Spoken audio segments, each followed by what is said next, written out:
Welcome back to the Financial Shepherd Podcast. My name is Joshua Casey Garland, Certified Financial Planning Professional, owner of Shepherd Wealth Management. Very excited today to bring back legendary coach and mentor, Raaj Gupta. Raj, welcome back to the show. Happy to be here, man. Thank you so much for having me. And at this particular time, I mean, there's a lot of crazy turmoil going on out there. And to have a discussion with another financial professional, I think this is what people need to hear.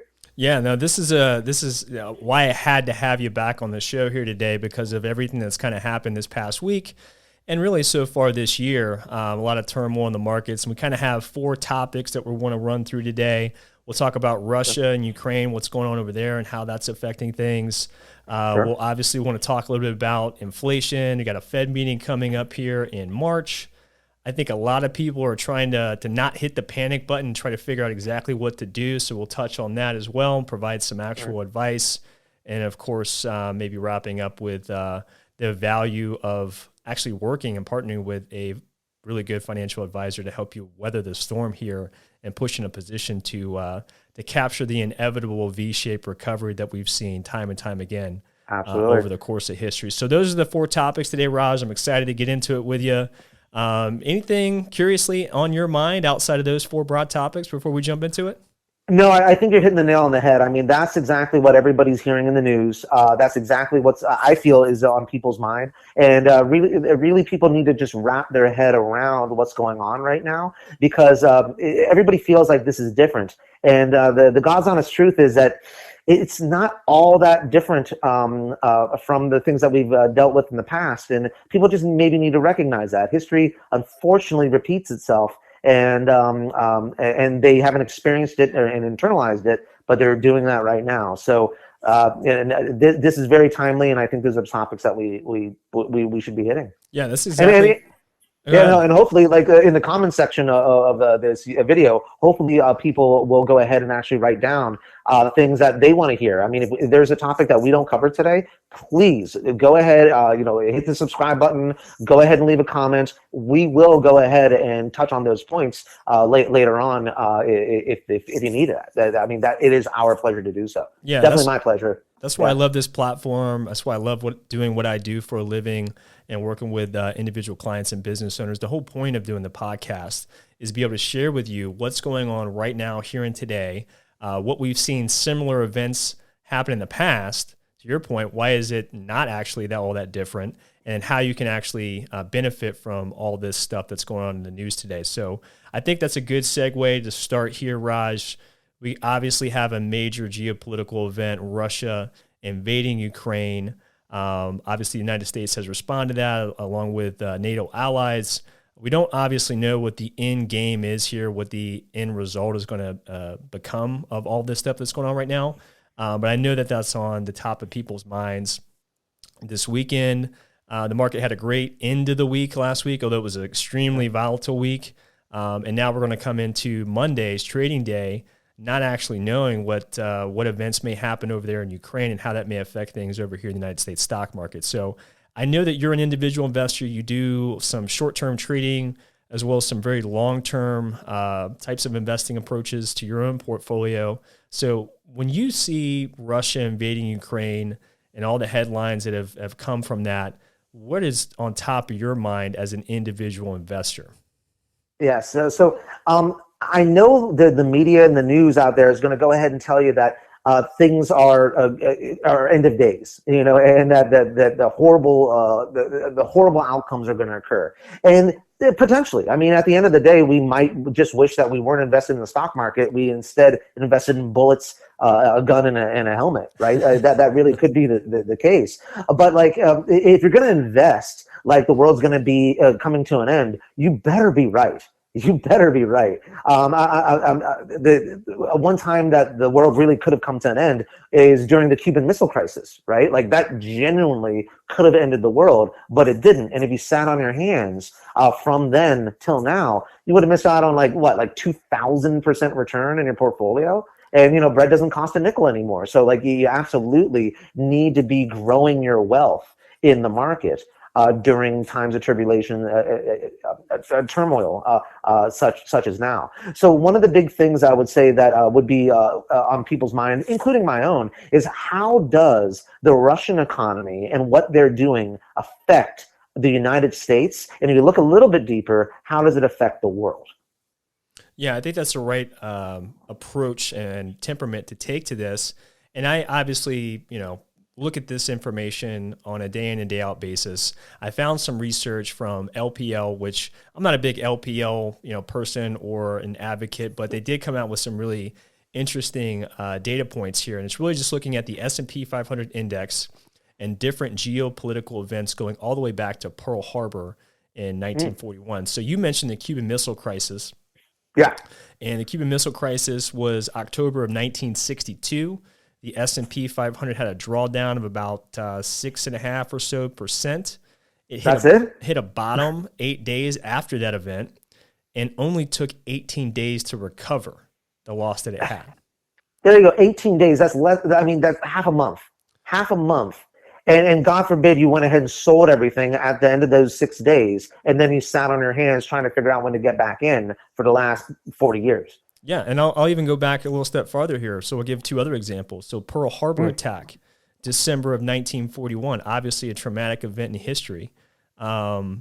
almost 20% drawdown in the S&P 500. So not quite a full-blown bear market, down 19.8% on the S&P drawdown. It took 143 days to reach its bottom from that event and took 307 days to recover. And that was the longest recovery and the longest it took to hit a bottom over all the geopolitical events that have happened since Pearl Harbor in 1941, which is less than a year of recovery. I mean, a year. I mean, I have the contracts and subscriptions that last longer than a year, right? It's really good to put that sort of thing in perspective, because everybody wants to feel like this is different, and certainly there's differences, but there's more similarities than differences. And it's really, really important that we use history as a guide to help us understand how things are going to hopefully and potentially be better in the future.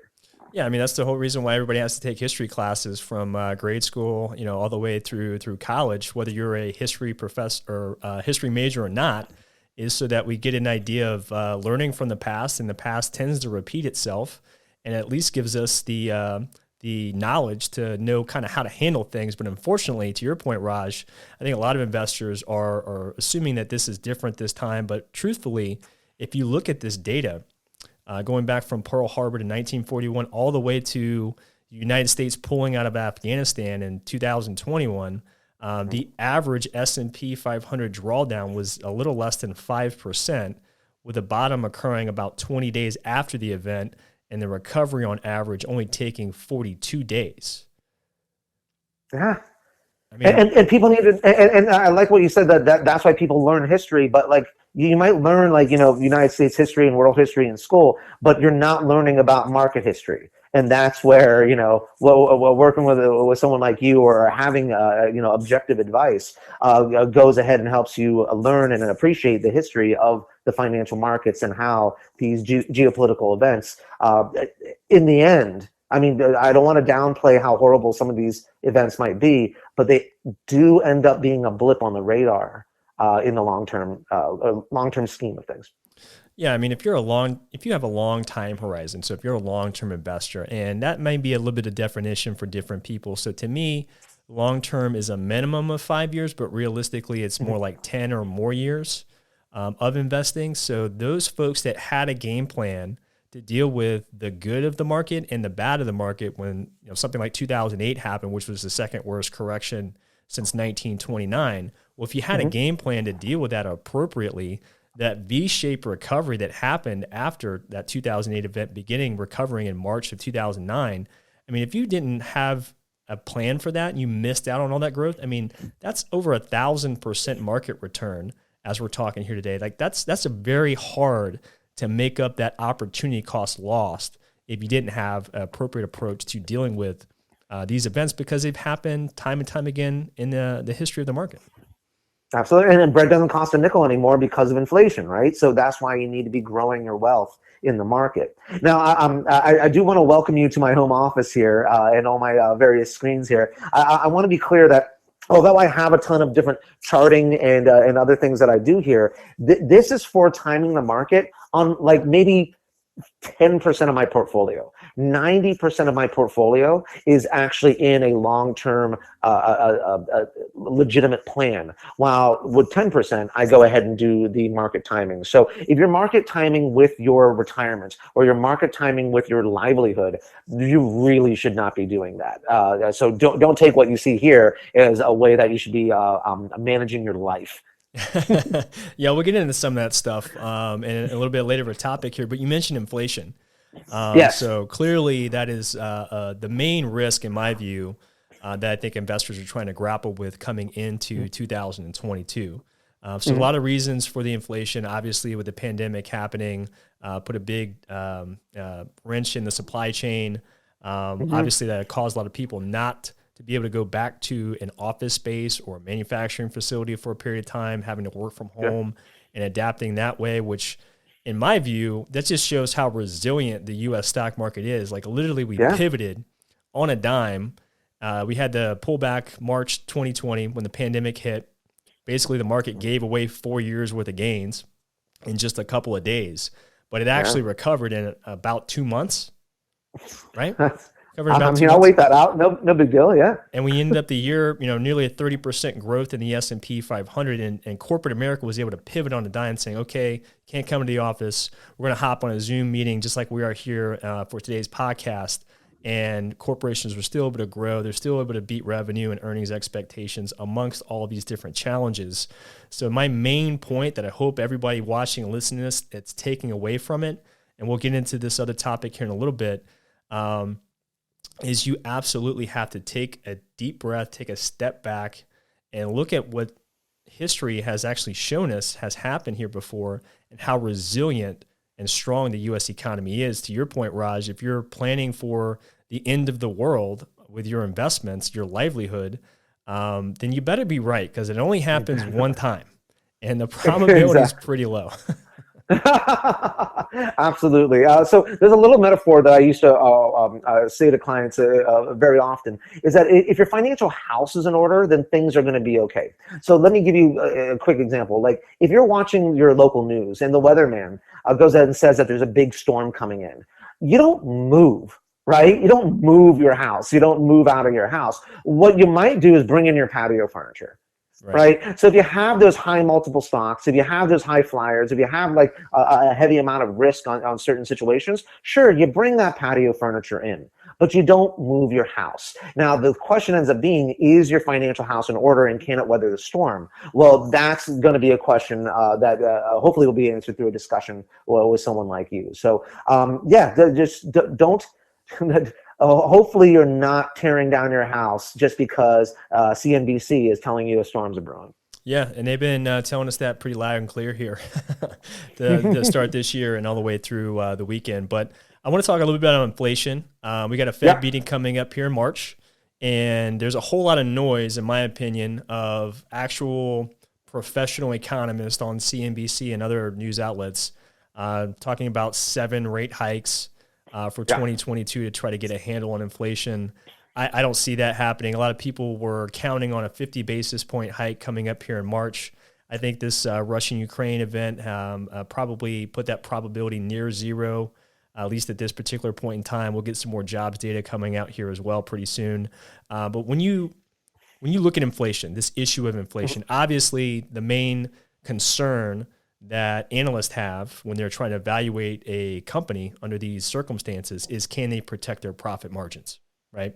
Yes. So when you look at this issue of inflation, what the Fed may or may not do, because we don't know what they're actually going to do until it actually happens, how are you kind of weathering the storm for your own portfolio, so to speak? Yeah, that's a terrific question. And so one thing that's really important to recognize is, where is the inflation coming from and what kind of inflation are we looking at? So what we're experiencing right now, and I just real quick disclaimer, not financial advice. This is my own opinion. I don't represent any firm, but this would be the sort of topics you want to talk to your financial advisor about, so you can have a better conversation. There's two different kinds of inflation that you may want to recognize. One would be cost-driven inflation, and the other is going to be supply-side inflation. So we've been seeing and experiencing the supply-side inflation for a while now because of COVID and people not being able to go into their workplaces, go into their factories, things like that. So that supply-side inflation is something that is happening, and that's why the Fed at first said that things are going to be transitory, and it makes sense. They printed out a ton of money. I don't know if I completely agree with it, but at the same time, like, it did save the economy at the end of the day.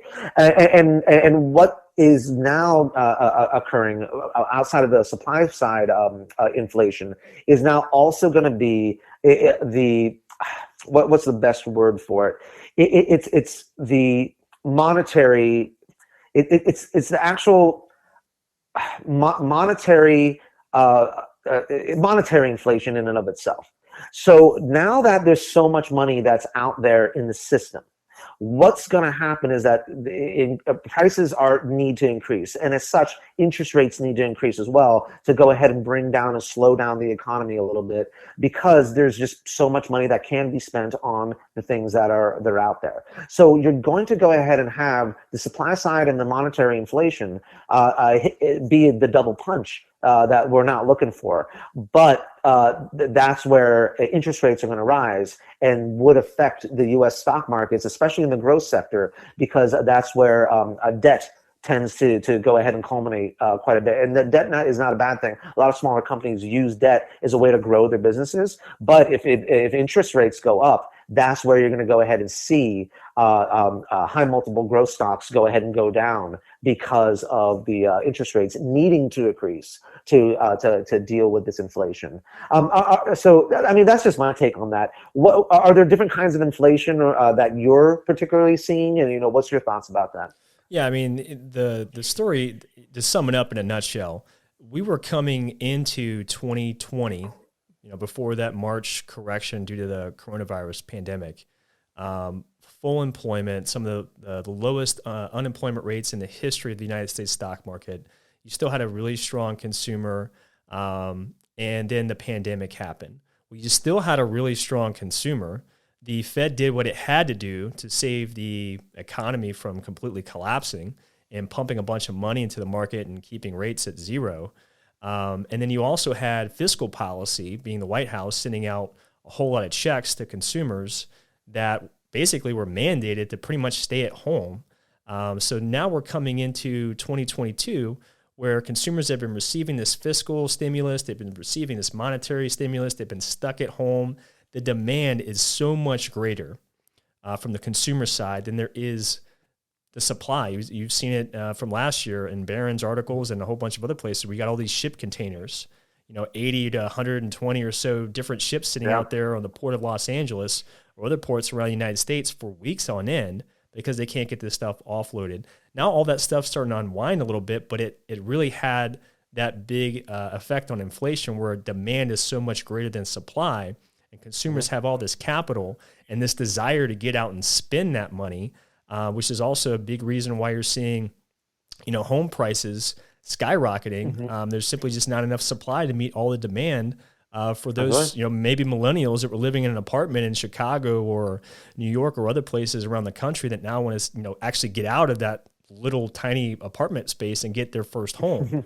It's just about 5 million fewer homes than there are the demand. So I am actually a landlord. I've tried to buy another rental property recently, and it was me and 15 other people bidding on the same property within 3 hours of it going on the market. Unfortunately, I didn't win that deal.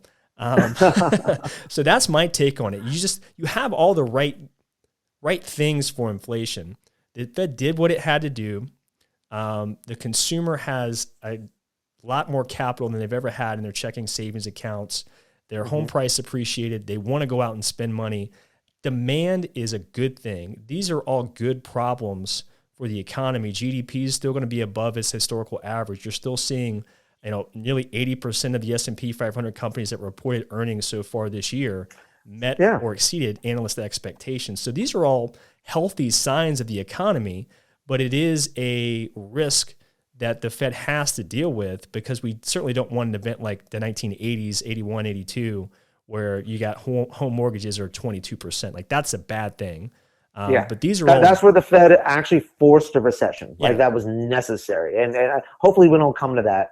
But that certainly could be a thing. And actually, that reminds me of like a third kind of inflation that might be occurring. You kind of touched on this is straight up cost inflation, because and going back to the earlier topic a little bit, if Russia goes ahead and cuts off their supply of oil and energy, right?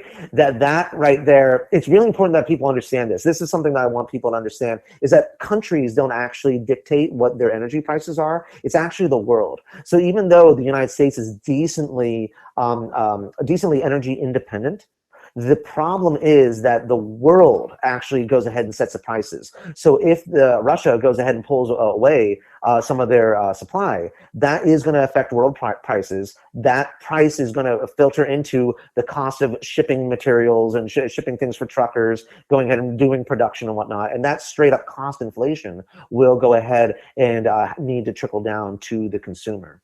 So yeah, there's a lot of inflation coming down the pipe. And hopefully the Fed is going to go ahead and address this reasonably.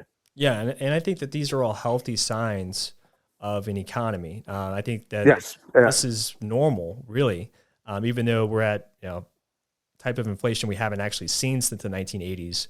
But I think that we're getting inflation for good reasons in my perspective. And I think the Fed learned a lot from what has happened over the last couple of decades, and certainly looking at the 1980 situation as well, which is why I don't think they're in any rush to substantially, what Paul Volcker did was what he said, take the punch bowl away from the economy, meaning he was just taking all the liquidity out of it. And that did put a damper on inflation, but it certainly did take a big hit in the stock market. So I don't think the Fed's in any hurry to substantially increase the Fed funds rate. Like a lot of people were calling for that 50 basis point hike coming up here in March. I think you're going to see 25 basis points here in March. We'll actually let the data drive future Fed policy decisions is what I believe what will happen. So if the market's baking in 7 rate hikes and a 50 basis point rate hike in March, and that actually doesn't happen, well, then you're still going to see a lot of recovery, that V-shaped recovery that we've seen time and time again over all of these different geopolitical events that have happened in the past. It's conditions like these where opportunity is born. This is the crucible that is used in order to create opportunities. The reason that the Fed would want to increase interest rates is because the economy is doing so well. Right. It is because that. And most things in the world, especially when it comes to the market, it tends to be a pendulum. So things are potentially going to overcorrect. And you may want to be the person on the other side of that pendulum to pick up stocks when they're low. It doesn't feel good. It doesn't feel good. You maybe need to hold your nose and buy, but that's kind of the common and the obvious truth of the world. You got to buy low in order to sell high, and you're not going to get low stock prices without a little bit of inflation, turmoil, and interest rates going up. So just be ready and have cash at hand. Yeah, having a game plan is important. I mean, I think that that's a good transition here to what I think most people are grappling with is, what do I do? How do I handle this situation? Do I freak out? Do I stay calm, cool, and collected? Do I make buy decisions at the moment when we're getting the volatility that we're seeing here in the market? I think that is probably the number one topic going through most do-it-yourself investors' minds right now is, what do I actually do? With maybe you're a technical analysis person, you're looking at technicals, and that's maybe causing you to freak out a little bit because of all this short-term volatility, a spike in the VIX that we haven't seen in quite a while. Or I'm a fundamental analysis type of investor, and the fundamentals look really strong, but the market's telling me that I should be freaking out a little bit because of the volatility that we're seeing here. So, Raj, I know that you look at this both in the short term and the long term for your own portfolio. How are you keeping those emotions in check, and ultimately, what are you trying to get accomplished with what's actually happened here so far, the hand we've been dealt in 2022? That's a terrific question, because the fundamental first part of this, and it usually comes from having a discussion with a great financial advisor, or just having a discussion with yourself in the mirror, quite frankly, is to understand what pockets of your money deserve to be boring and long term, and how much of it deserves to be exciting, and you're trying to time the market. So like I kind of mentioned, all this behind me here, this is just here for 10% of my wealth. That's it's just for the 10%.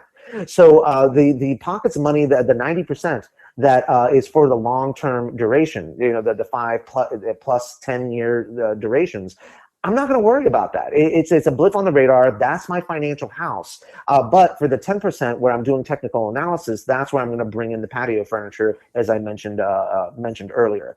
The one thing that people hear very, very often is, don't freak out, don't freak out. I'm going to go ahead and meet you halfway on that.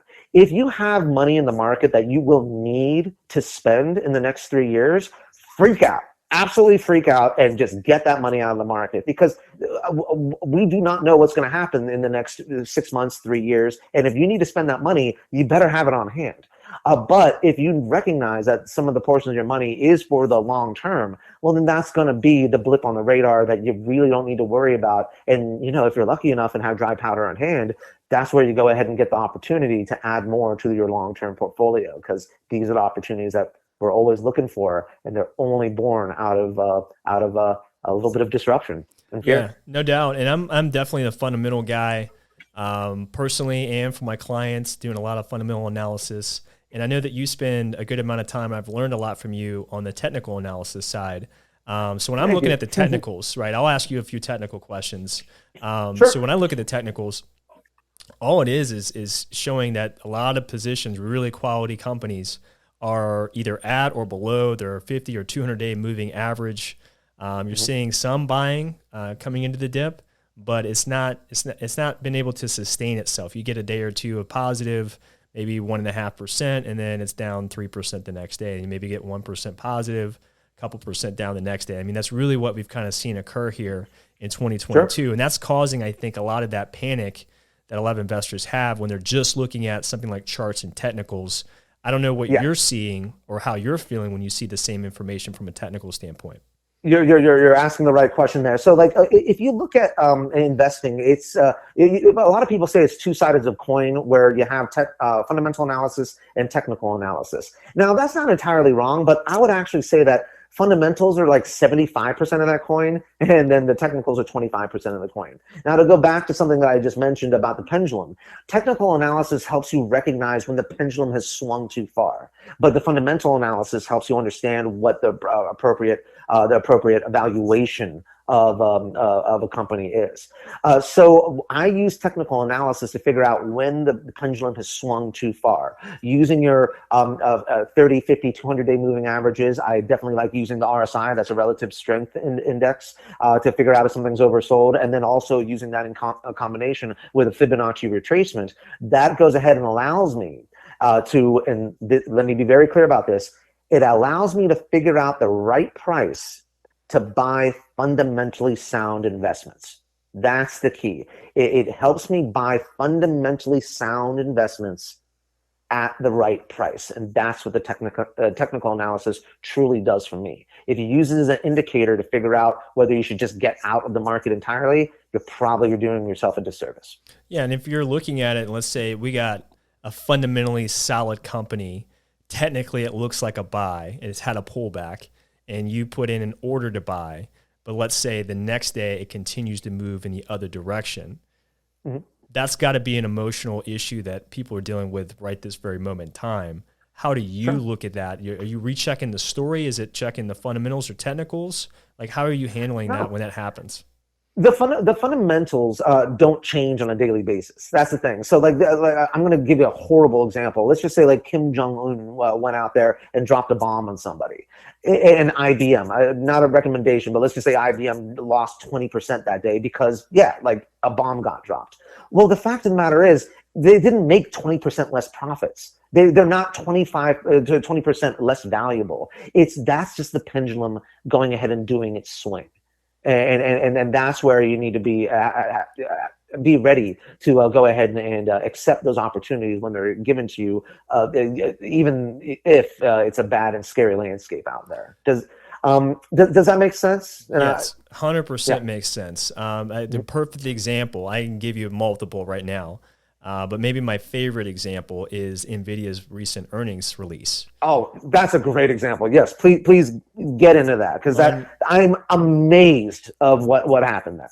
Fundamentally, could not find too many companies that could rival them from a fundamental standpoint. Yes, it does have a high PE multiple, but they're very much justifying that PE multiple at this point in time. So they absolutely knocked it out of the park from a revenue standpoint, beating analyst expectations north of $1 billion. They beat the bottom line earnings per share growth.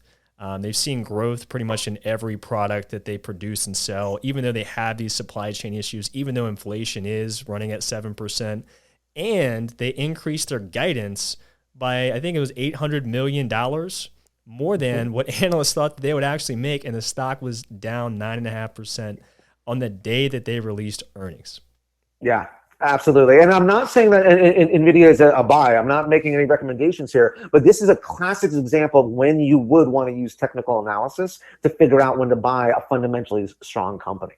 Yeah. For sure. And now another thing I actually want to touch on when it comes to that is that why are some very, very strong, fundamentally good companies going down? Is it something that they're doing wrong? Is it the Fed that's causing the problem?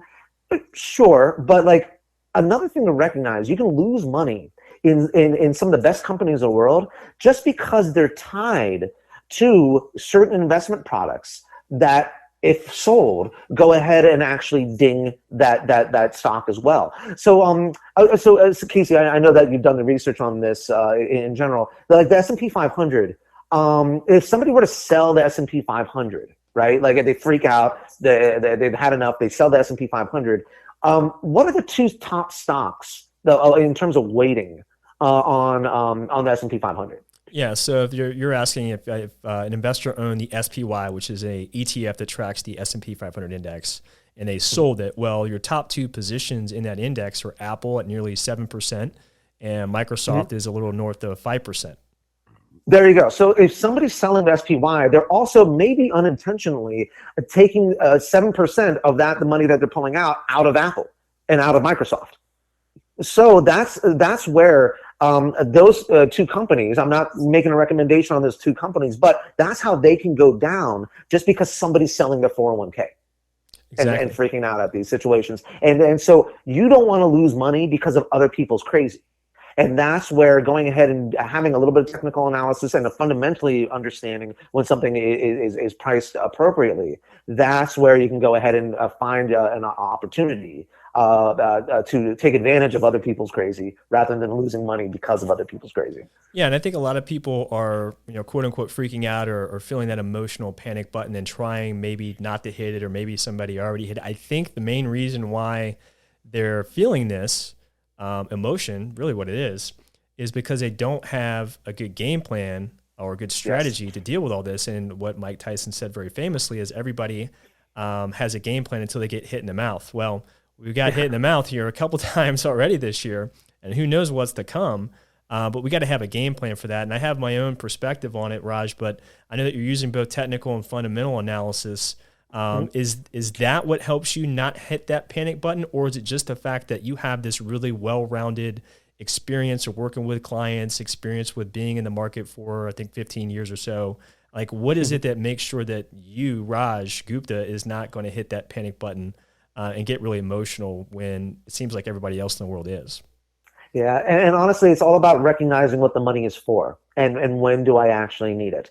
I don't need to freak out about money that's going to be used 20 years from now. I just don't. It's going to be a blip on the radar. It's going to be an opportunity to put more money in, quite frankly, rather than taking the money out. Now, for monies that I'm going to be using in the very near future, I'll go ahead and bring in the patio furniture, like I mentioned. But at the same time, like if you have a good conversation with a financial advisor about what your wants, needs, and wishes are, that's how you can go ahead and figure out, in a way, how much to panic when these sort of situations actually occur. That's what stops me from freaking out because I know what pockets of money I need to freak out about. Yeah, I think that's really well said. How we try to approach that is very similar. So it starts with a conversation of what is the goal for this money? Why is that important? What's the time frame? If you were to go through 2008 again and you had this much in equities, like how would you respond to that? What did you do in the past? Did that decision work out well for you, or would you have, in hindsight, made a different decision? So we take all those individual discussions that I have with individual clients, and that's how we customize a really well-balanced asset allocation that will put them in a position to weather storms like this and ultimately benefit from everybody else's crazy. So the main point I was trying to make here with people hitting that panic button and not having a game plan or a strategy to deal with it, because it inevitably will happen. I mean, the market's up 70% of the time over the last 100 years. It means it's down 30% of the time. So what do I mean by that?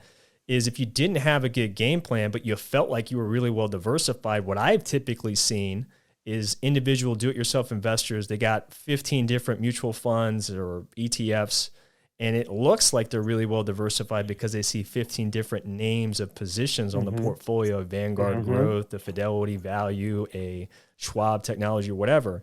But if you actually crack open the funds that they're holding, or the ETFs that they're holding, typically there's a whole lot of overlapping positions, which really means they're taking on a lot more risk than what they would initially otherwise not taken had they known all of this. And because they own all these positions that are highly correlated with one another, it not only adds to the risk, but it doesn't actually protect you on the downside either. So not having that understanding of correlation of positions, of having a diversified portfolio, and rebalancing things as these types of events happen, I think that's the main reason why people hit that panic button, because they simply don't have a plan. Well, they start losing more money than the market. They start losing money as a multiple of the market going down, and it's a common rookie mistake. And this is it's an honest mistake. But like if you own the S&P 500 and feel diversified, and so then you buy Apple because you like Apple and you think it's a great company, you already own 7% of your portfolio is already Apple. If you're owning the S&P 500, like you just mentioned, and you buy more of it. Now you have a 10%, 15% stake in your portfolio in one company. That's concentration risk. That's not okay. A great example to recognize, and I'll even use S&P 500 on this one, because it does represent diversification in the market and mega cap stocks. But even that might not do you any justice. That's where having a plan matters. Between the years of 2001 and 2011, and a lot of people call that the lost decade, because quite honestly, you could have been in the S&P 500 in 2001, and in 2011 had a 0% return. Zero, like for real. Now, if you actually chose and found the opportunity, the ability to take half the risk of the market in a diversified plan between equities and debt and bonds, then the fact of the matter is, using a 50-50 portfolio and rebalancing every 3 months or so during that time would have netted you a 70% return. That's better. While taking less risk. Yeah, while taking less risk. And that's how financial professionals make the math work.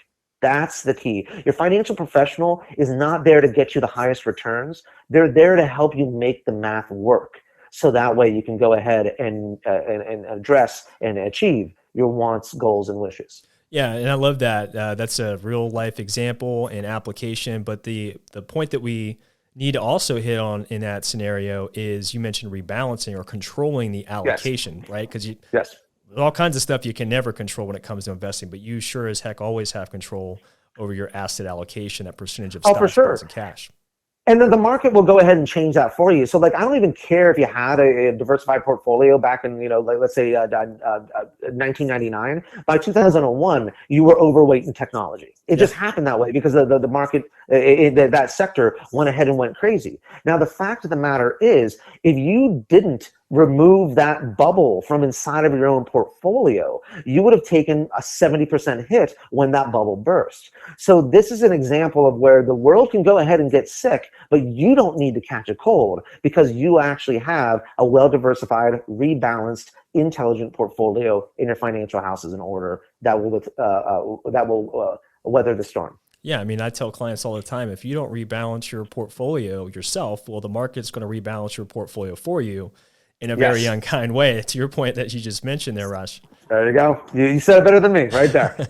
So that kind of brings us to, I guess, the last topic that we wanted to talk about today is the value of working with a financial professional, a certified financial planning professional, a fiduciary, if you will. And I've been a CFP for a long time. I've worked with a lot of clients over the last 10 plus years. I have a lot to say on the topic. People ask me all the time, like, what's the difference between working with you now versus working with you at a TD Ameritrade or whatever the case may be. But Raj, you're kind of the independent third party here in this podcast because you're not currently employed with any major financial institution. You're not managing any money for clients, right? Not at the moment, just my own. You've seen all the concerns that individual investors and business owners have had. You've worked tens of thousands of clients, yeah. So what do you say? Like, I'm sure that there are millions of investors in the country and around the world that are looking at all these events that probably don't have a good game plan or strategy. They probably don't have as well diversified portfolios as they might otherwise think that they do. Like, what would you tell them? Like, what would be the guidance that you might provide? Yeah, so it's really it's a mindset, and I use a metaphor here around exercise and finding having an exercise sort of plan. So I'm just going to use 3 different levels here just for simplicity. So like level 1, if you want to go ahead and let's say lose weight and get in shape, level 1 is just doing it yourself, just going ahead and walking up down the steps, use the stairs instead of the elevator, go ahead and like walk around your community, right? And you can do that yourself, and your results might vary. That's perfectly fine.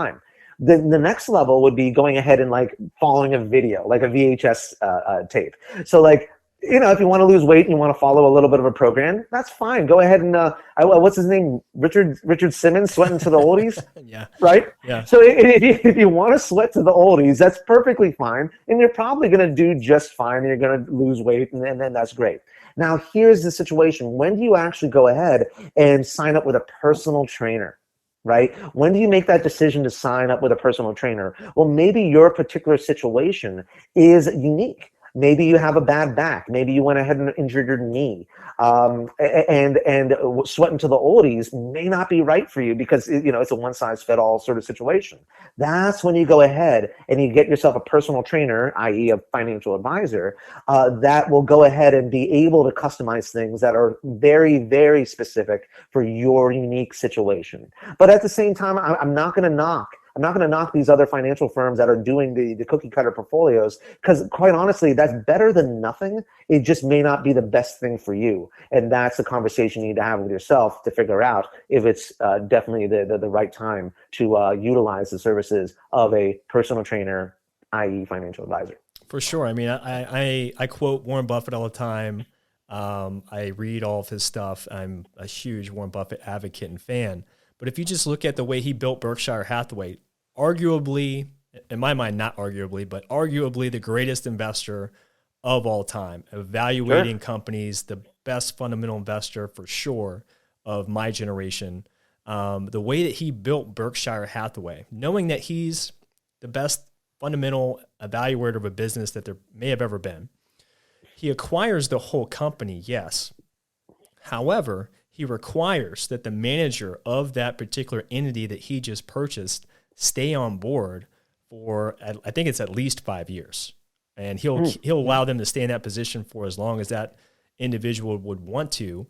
And the reason why he does that is because he knows, even though he could probably run the business just as good, maybe even better than some of the people that he keeps after he acquires that business, but he simply knows that, one, there's only so many hours in the day. And 2, he wants to surround himself with other individuals that may be able to see things because they've run that company. They're familiar with all of the economics that are involved with that organization. He trusts them because of their experience being able to grow it successfully, and surrounds himself with those types of individuals to ultimately run this Berkshire Hathaway machine that's a conglomerate across all kinds of different industries, from manufacturing to real estate to candy, to insurance. I mean, it's truly amazing, but it only works because he surrounds himself with other people that have a different perspective and different experience with that specific business entity or industry. Well, heck, that's why you're talking to me, right? I know you're smart enough to do this on your own, but you're smart enough to know that maybe you should be talking to people like me as well. I mean, Even the psychiatrist has his own psychiatrist, right? So, and two heads are definitely better than one. So, I mean, I think you're doing great work for the community. Quite frankly, I'm really, really excited that you do these podcasts here and then these YouTube webcasts here to help people really wrap their heads around what their particular situation is. And hopefully, if they want to do themselves a favor, they go ahead, get outside of their own heads, and give you a call, so that way they can have that third party intelligence that they can benefit from. Yeah, I mean, I could watch some YouTube videos and try to figure out how to build a log cabin, somewhere on a lake somewhere, right? But it'd probably be a lot better for my time, energy, and effort to actually go seek a contractor that has done that maybe thousands, if not millions of times for other people just like me. Sure. So that's the thing that I want to make sure that people watching and listening to this, most people seek me out and want to work with me because they finally hit that point. And it could be for whatever event, maybe a life event, maybe it's a political event or a geopolitical event, kind of like what we're going on right now. They ultimately come to the conclusion that I might not know everything that there is to know about this. I might not be in the best position to have the right perspective and temperament to deal with all the things that are going to come when you are a long-term investor. And that, unfortunately, in some instances comes around too late in the game, where they might have a 7-year time horizon and they're going to need, a 50% growth out of their portfolio to get to where they want to be in 7 years. I want people to look at it and not feel like they're giving away control or, they're a lesser person because now they have to get help with things like their finances and their investments. I actually think that by working with a fiduciary, a financial planner like myself and others, you're actually gaining more control over your financial situation. Absolutely. And that's what it's all about. It's control. I want the best in class person flying my plane. I can watch the YouTube videos and fly a plane myself, right? If I wanted to try to do it that way. But the fact of the matter is, I'd rather be sitting in first class and letting the expert fly that plane rather than me flying the plane and just feeling better about myself. And then crashing confidently into a side of a mountain. Yeah, I'd rather be sitting in first class, sipping on a mimosa and just saying, hey, this is where I want to go. You figure out the most efficient way to go get me there. And maybe along the way, just give me a check-in to say, hey, how we doing? We're going to arrive there on time, or we're going to be a little bit late. Are we way ahead of schedule? Like, those are the main reasons why I love doing what I do, because I get to have those quarterly reviews with clients, those check-ins saying, hey, this is our North Star. This is where we're going. Where are we at right now? Are we on pace, ahead of pace, or behind pace to get there? Why are we where we are right now? Should we consider taking an alternative route? Those are the types of things that I can bring to the table in my perspective and experience and knowledge of working with folks like Raj over the years and a whole bunch of clients from all different walks of life and different industries to actually give you the highest probability of achieving the end result that you're looking for with the least amount of risk. Highest probability. That's absolutely the key. That's absolutely the key. You're here to make the math work.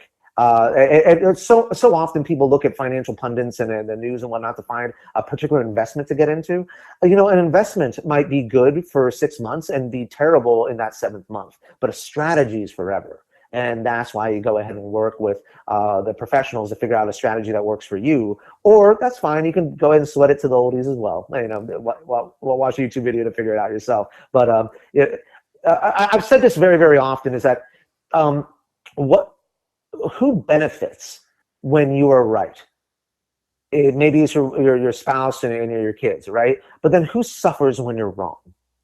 Yep. And once the money becomes important to you, that's when you usually end up partnering with an advisor such as yourself. 100% right, Raj. I couldn't have said that better myself. I think that's the main reason to want to seek guidance and the value of working with a experienced fiduciary and financial planning professional. So I could continue this conversation all day long, Raj. It's a lot of fun. I can't believe, nearly 50 minutes has passed here already. Wow. But yeah, this has been great. I'm sure a lot of people got a lot out of it. Don't forget to check out my website, shepherdwm.com. There's a whole bunch of information about me and my background and experience. You can also find on the top of the website a link to the YouTube channel where you can watch the podcast that we've done. You can also download the Audible version of the podcast on Spotify. So there's also a link on the website for that.